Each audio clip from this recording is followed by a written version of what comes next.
नमस्कार दोस्तों, मेरे चैनल में आपका बहुत बहुत स्वागत है। और आज मैं आपके लिए डायन के बारे में दो सच्ची डरावनी कहानियां लेकर आया हूं। तो चलिए शुरू करते हैं पहली कहानी। प्राचीन जंगल के किनारे बसे रेवेंसवुड के शांत शहर में चुड़ैलों और उनके काले जादू की कहानियां पीढ़ियों से चली आ रही थीं। अलौकिक चीजों के बारे में मेरी जिज्ञासा हमेशा बनी रहती थी और शहर के प्रेतवाधित इतिहास की कहानियों ने मेरे आकर्षण को और बढ़ा दिया था। अपनी दादी के घर की यात्रा के दौरान मैंने पहली बार एक चुड़ैल की फुसफुसाहट सुनी थी, जिसके बारे में कहा जाता है कि वह जंगल में शैतानी उपस्थिति रखती थी। जब मैं एक धुंध भरी दोपहर को जंगल में गया तो हवा नम धरती और गिरी हुई पत्तियों की गंध से भारी थी। पेड़ झुके हुए लग रहे थे, उनकी शाखाएं टेढ़ी मेढ़ी और मुड़ी हुई थीं, मानो उनमें अपना कोई रहस्य छिपा हो। जंगल में एक भयानक सन्नाटा छा गया और मैं लगभग अपने ऊपर अनदेखी आंखों का बोझ महसूस कर सकता था। जैसे जैसे मैं जंगल में गहराई तक भटकता गया, मेरी चेतना के किनारों पर बेचैनी की भावना घर कर गई। जो कहानियां मैंने सुनी थी उनमें एक चुड़ैल के बारे में बताया गया था, जिसके साथ शहरवासियों ने अन्याय किया था। उसके गुस्से और कड़वाहट के कारण उसने काले जादू को अपना लिया। ऐसा कहा जाता था कि उसने शहर पर एक अभिशाप डाला था, एक ऐसा अभिशाप जो उसके रास्ते में आने की हिम्मत करने वाले किसी भी व्यक्ति के लिए दुर्भाग्य और निराशा लेकर आता। जैसे ही रात हुई, मैंने एक छोटा शिविर स्थापित किया और चांद की हल्की रोशनी में जंगल को बदलते देखा। फुसफुसाहटें हवा में बहती हुई प्रतीत हो रही थीं। हवा के झोंके के साथ उनके शब्द समझ में नहीं आ रहे थे, लेकिन निर्विवाद रूप से परेशान करने वाले थे। मैं इस एहसास को हिला नहीं सका कि मुझ पर नजर रखी जा रही है, कि चुड़ैल की उपस्थिति वास्तविकता के पर्दे से परे है। उस रात नींद गायब थी। मेरे सपने मुड़े हुए पेड़ों और छायादार आकृतियों के दृश्यों से ग्रस्त थे। मैं पत्तों की सरसराहट की आवाज से जागा। ऐसा एहसास हुआ कि कोई या कुछ और पास में था। जंगल एक अलौकिक शांति में डूबा हुआ था और ठंडी हवा अपने साथ एक मनमोहक धुन लेकर आ रही थी, जिसने मेरी रीढ़ में सिहरन पैदा कर दी। और फिर मैंने उसे देखा। अंधेरे में लिपटी एक आकृति, उसकी आंखें रात में अंगारे की तरह जल रही थीं। उसकी उपस्थिति स्पष्ट थी, एक द्वेषपूर्ण ऊर्जा जो उसके चारों ओर की हवा में व्याप्त प्रतीत हो रही थी। कहानियों ने मुझे उसकी नजर की तीव्रता, उसके गुस्से और नाराजगी के बोझ के लिए तैयार नहीं किया था, जो हवा में भारी रूप से लटक रहा था। जैसे ही चुड़ैल करीब आई, डर के मारे मैं वहीं पहुंच गया। उसके कदम जंगल के फर्श पर लगभग खामोश थे। उसकी विशेषताएं छाया से धुंधली हो गई थीं। चांदनी पृष्ठभूमि के सामने उसका रूप मात्र एक छाया चित्र था। ऐसा लगता था जैसे वह अंधेरे से ही पैदा हुई एक प्राणी थी, जो उस प्राचीन बुराई की अभिव्यक्ति थी जिसने पीढ़ियों से शहर को जकड़ रखा था। चुड़ैल की आंखें मेरी आंखों में घुस गईं और मैं उसके क्रोध और कड़वाहट को एक स्पष्ट शक्ति की तरह उससे निकलते हुए महसूस कर सकता था। जब वह बोलती थी तो उसकी आवाज एक डरावनी फुसफुसाहट थी, जो मेरे मन के भीतर से निकलती हुई प्रतीत होती थी। उसने विश्वासघात और बदले की बात की, सत्ता की प्यास की बात की, जिसने उसे खा लिया था और उसके नश्वर जीवन के समाप्त होने के लंबे समय बाद तक उसे जीवित रहने के दायरे में बांध दिया था। डायन की कहानी मेरे सामने खुल गई। कठिनाई और क्रूरता से भरे जीवन की कहानी। वह एक समय एक चिकित्सक थी। उसकी क्षमताओं के कारण शहरवासी उसका सम्मान करते थे, लेकिन ईर्ष्या और भय ने उनकी प्रशंसा को घृणा में बदल दिया था और उन्होंने उस पर काले जादू का आरोप लगाया था। जिन लोगों की उसने कभी मदद की थी, उनके द्वारा उसे धोखा दिए जाने के कारण उसका हृदय क्रोध से भर गया था और उसने अपना बदला लेने के लिए निषिद्ध मंत्रों का सहारा लिया था। उसके काले जादू का उल्टा असर हुआ, जिससे उसकी किस्मत पर मुहर लग गई और वह एक प्रतिशोधी आत्मा के रूप में जंगल में बंध गई। उसने उस अभिशाप के बारे में बात की जो उसने शहर पर लगाया था, एक ऐसा अभिशाप जिसने उसके निवासियों के दुख और पीड़ा को जन्म दिया। जब वह शहर में हुई त्रासदी की कहानियां सुना रही थी तो उसकी आवाज में संतुष्टि का भाव था। हर एक उसकी शक्ति और उसके अथक क्रोध का प्रमाण था। जैसे ही चुड़ैल की कहानी अपने चरम पर पहुंची, उसके होठों पर एक भयावह मुस्कान तैर गई। उसने मुझे एक विकल्प दिया। मैं उसकी सहयोगी बन जाऊं और उस काले जादू का उपयोग कर लूं जिसने उसे एक बार निगल लिया था, या उन नगरवासियों के समान भाग्य का सामना करने को कहा जिन्होंने उसके साथ अन्याय किया था। उसके शब्द एक मोहक फुसफुसाहट थे, मेरी निष्ठा के बदले में कल्पना से परे शक्ति का वादा करते थे। आकर्षण और आतंक के बीच उलझा हुआ मैं अपनी आवाज खोजने के लिए संघर्ष करता रहा। ऐसा लग रहा था कि जंगल मेरे चारों ओर बंद हो गया है। पेड़ एक टेढ़ी मेढ़ी भूल भुलैया बन गए हैं जो मेरे विचारों की अराजकता को प्रतिबिंबित करते हैं। चुड़ैल की आंखें मेरी आंखों में घुस गईं, उसकी निगाहें अडिग थीं और वह मेरे फैसले का इंतजार कर रही थी। सत्ता का आकर्षण नशीला था और एक पल के लिए मैंने डायन के प्रस्ताव पर विचार किया। मेरे बेतहाशा सपनों से परे जादू चलाने का विचार, उस शहर के खिलाफ उसकी शिकायतों का बदला लेने का विचार जिसने उसे धोखा दिया था, एक निश्चित आकर्षण रखता था। लेकिन मोहक वादों के नीचे एक अंधेरा था जिसे मैं नजरअंदाज नहीं कर सकता था। एक अंधेरा जिसने उसे खा लिया था और उसे गुस्से और पीड़ा के चक्र में फंसा दिया था। दृढ़ निश्चय के साथ मैं पीछे हट गया। जब मैंने चुड़ैल का सामना किया तो मेरा दिल जोरों से धड़कने लगा। मैंने जो शब्द बोले उनमें भय और दृढ़ विश्वास दोनों थे। उसी द्वेष के आगे झुकने से इनकार जिसने उसे जंगल में बांध दिया था। मैंने उससे कहा कि बदले और पीड़ा के चक्र को समाप्त करना होगा। यह शहर उस अभिशाप से मुक्त होने का मौका पाने का हकदार है जिसने इसे पीढ़ियों से पीड़ित किया है। चुड़ैल की हंसी एक डरावनी प्रतिध्वनि थी जो जंगल के हर कोने में गूंजती हुई प्रतीत होती थी। उसका क्रोध भड़क उठा, उसकी द्वेषपूर्ण ऊर्जा बढ़ने से उसका रूप विकृत और टेढ़ा हो गया। हवा तनाव से घनी हो गई और परछाइयां उसके क्रोध से मेल खाती तीव्रता के साथ नृत्य करने लगी। उस पल में मुझे अपने निर्णय की भयावहता का एहसास हुआ। मैं एक प्राचीन बुराई का सामना कर रहा था, एक ताकत जो सदियों से चली आ रही थी। ऐसा लग रहा था जैसे जंगल कांप रहा हो, मानो प्रकाश और अंधेरे के बीच संतुलन का परीक्षण किया जा रहा हो। दृढ़ संकल्प की लहर के साथ मैंने अपने भीतर की रोशनी को बुलाया, आशा और लचीलेपन की एक चिंगारी जिसने बुझने से इनकार कर दिया। जंगल ने मेरी विनती का जवाब दिया। हवा तेज तेज आवाज में उठी जिससे चुड़ैल की द्वेषपूर्ण हंसी दब गई। चंद्रमा बादलों के पीछे से निकला, उसकी किरणें आशा की किरण की तरह अंधेरे को चीर रही थीं। डायन का रूप डगमगा गया, उसका क्रोध और शक्ति मेरे चारों ओर फैली रोशनी के सामने लड़खड़ा गई। ऊर्जा के अंतिम विस्फोट के साथ मैंने प्रकाश की एक लहर छोड़ी जिसने उसे घेर लिया, एक ऐसी शक्ति जो अंधेरे को चीरती हुई उसके सार को छेदती हुई प्रतीत हुई। जंगल शांत हो गया। चुड़ैल की उपस्थिति का बोझ हवा में धुएं की तरह फैल गया। मैं चांदनी रोशनी में अकेला खड़ा था। मेरी सांसें उखड़ रही थीं और मेरा दिल तेज हो रहा था।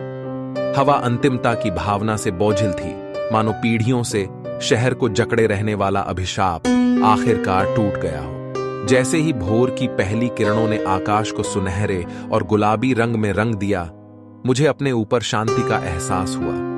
डायन की पीड़ा समाप्त हो गई थी और इसके साथ ही शहर की पीड़ा भी समाप्त हो गई थी। ठीक होना शुरू हो सकता है। मैं समझ गया कि प्रकाश और अंधेरे के बीच, अच्छाई और बुराई के बीच की रेखा नाजुक थी। एक संतुलन जिसे हमारे द्वारा चुने गए विकल्पों और हमारे दृढ़ विश्वास की ताकत से बनाया जा सकता था। मैं जंगल से बाहर आया और उस चुड़ैल से मेरी मुलाकात ने हमेशा के लिए मुझे बदल दिया। उनकी कहानी एक अनुस्मारक थी कि अंधेरा और क्रोध सबसे शक्तिशाली प्राणियों को भी भस्म कर सकता है, उन्हें पीड़ा के कभी न खत्म होने वाले चक्र में फंसा सकता है। लेकिन इसने मुझे यह भी सिखाया कि प्रकाश और आशा की शक्ति एक ऐसी शक्ति है, एक ऐसी शक्ति जो सबसे घातक अभिशाप को भी तोड़ सकती है। डायन के चले जाने के बाद रेवेंसवुड शहर ठीक होने लगा। उसके द्वेष की कहानियां आने वाली पीढ़ियों के लिए एक सचेतक कहानी बनी रहेंगी, लेकिन वे एक अनुस्मारक के रूप में भी काम करेंगे कि अंधेरे के सामने भी हमेशा मुक्ति और परिवर्तन की संभावना होती है।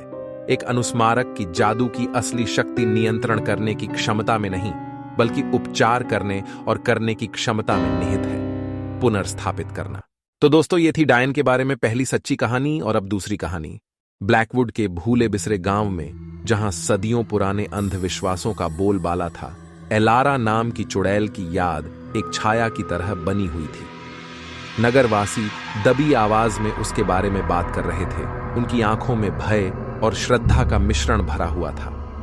ऐसा कहा गया था कि एलारा ने अपनी तामसिक इच्छाओं को पूरा करने के लिए उनकी भयावह शक्ति का उपयोग करते हुए अंधेरी ताकतों के साथ एक समझौता किया था। कहानियों से प्रेरित होकर मैं उस किंवदंती के पीछे की सच्चाई को उजागर करने के लिए यात्रा पर निकल पड़ा, जिसने गांव को डरा दिया था। जैसे ही मैं ब्लैकवुड पहुंचा, हवा में बेचैनी का बोझ दिख रहा था। पक्की सड़कों पर प्राचीन ओक के पेड़ लगे हुए थे, जो मुड़े हुए और टेढ़े मेढ़े थे।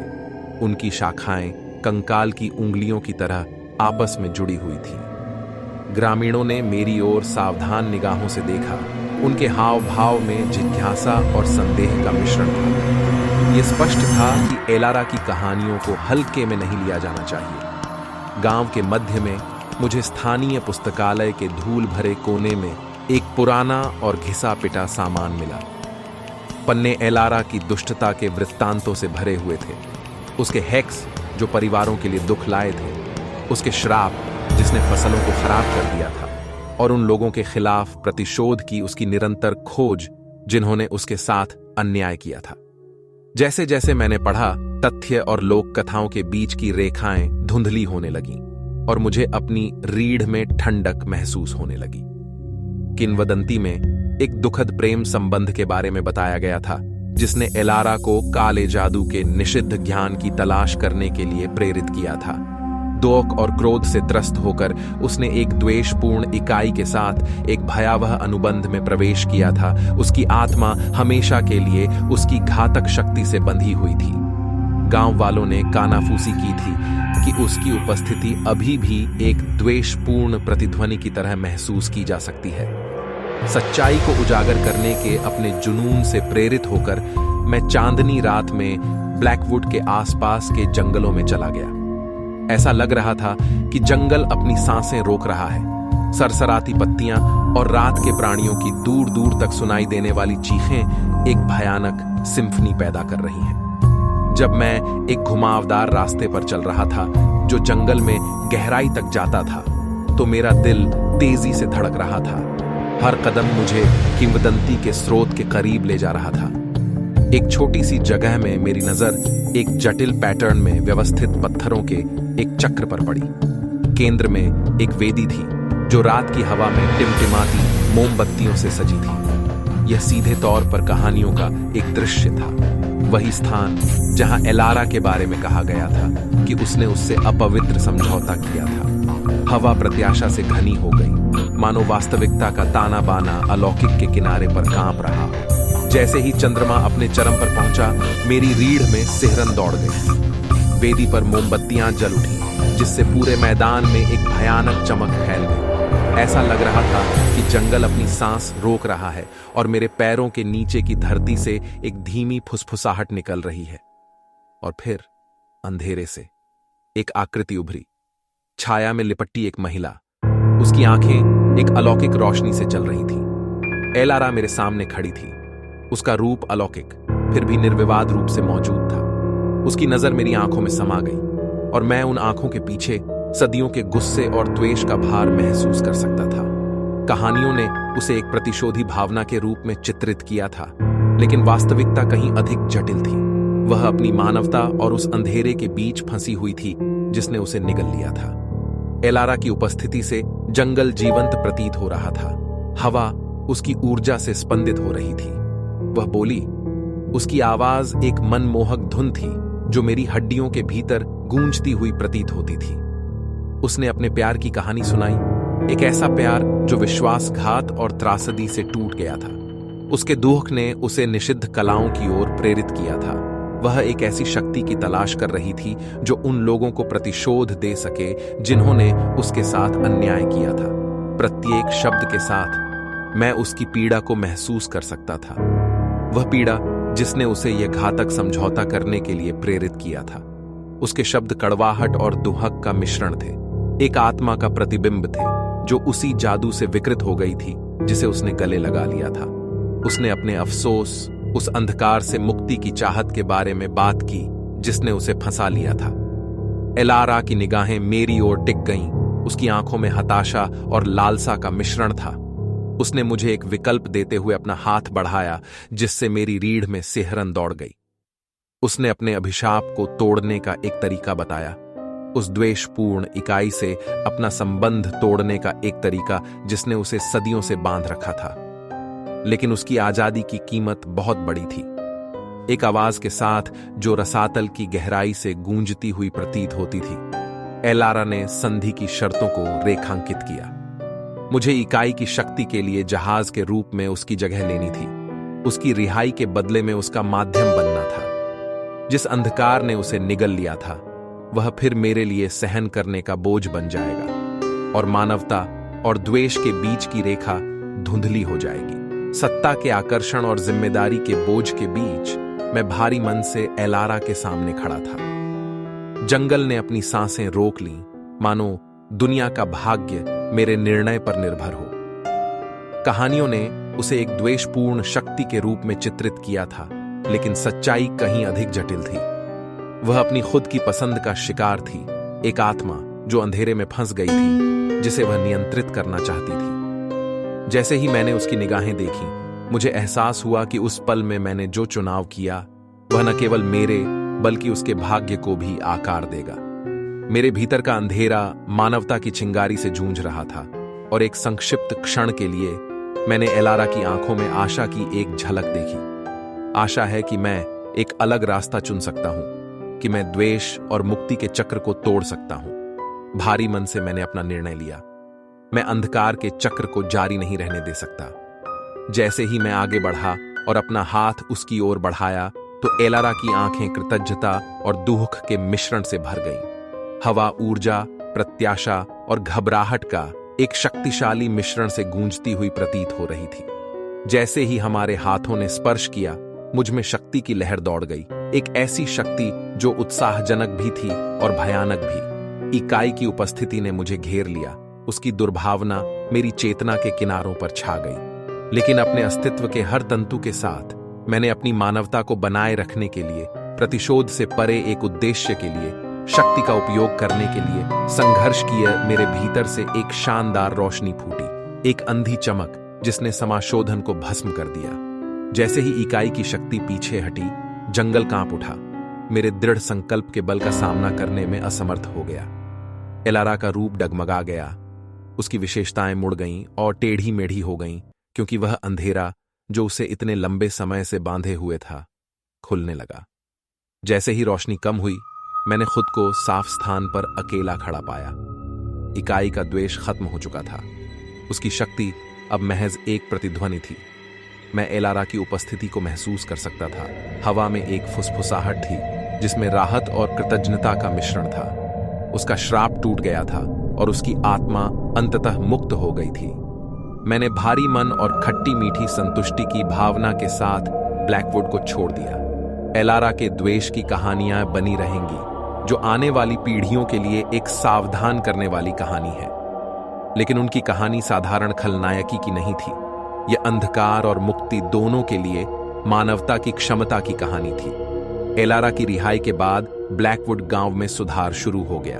वह अभिशाप जिसने सदियों से यहां के लोगों को परेशान किया था, आखिरकार टूट गया और आशा की भावना खिलने लगी। जैसे जैसे मैं आगे बढ़ता गया, मैं अपने साथ यह ज्ञान ले गया कि अच्छाई और बुराई के बीच की रेखा हमेशा स्पष्ट नहीं होती है, और यहां तक कि सबसे बुरी ताकतों को भी पसंद की शक्ति और मानवीय आत्मा के लचीलेपन से शांत किया जा सकता है। तो दोस्तों, ये थी डायन के बारे में 2 कहानियां। मुझे उम्मीद है कि आपको मेरी कहानियां पसंद आई होंगी।